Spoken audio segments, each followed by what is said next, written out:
At the request of a follower, today's video will be a two-part analysis of Frida Karlsson's classic technique, with the first part focusing on her diagonal stride and the second on her double poling. Starting with the stride, she demonstrates strong fundamentals. You'll rarely see her skis slip backward, indicating strong balance, weight transfer, and timing. She keeps her feet relatively low, close to the snow throughout the recovery phase.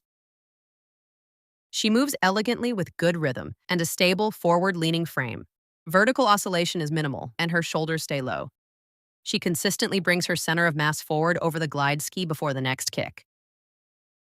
You can observe a subtle rotational pattern through the hips. A mild pronation is visible in her feet.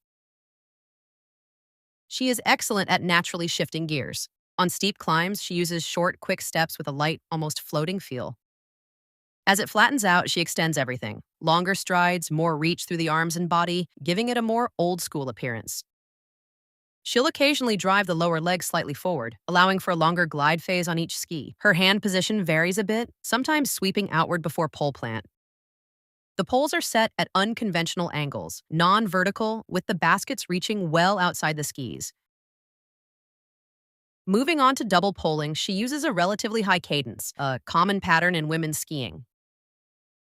On flat terrain and distance races, her cadence typically falls between 63 and 68 strokes per minute, while in sprint efforts, it can rise above 85. Her technique carries elements reminiscent of ski classic-style double poling, though not to the same extreme. She always keeps very flat heels, even at high speed.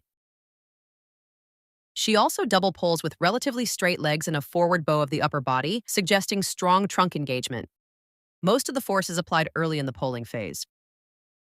She has neutral leg alignment, knees tracking straight rather than turning in or out. In the frontal view, her elbows are held fairly wide and she often brings her hands quite high. In the air, the poles are rarely perfectly vertical, though the baskets are placed closer to the skis than in the diagonal stride.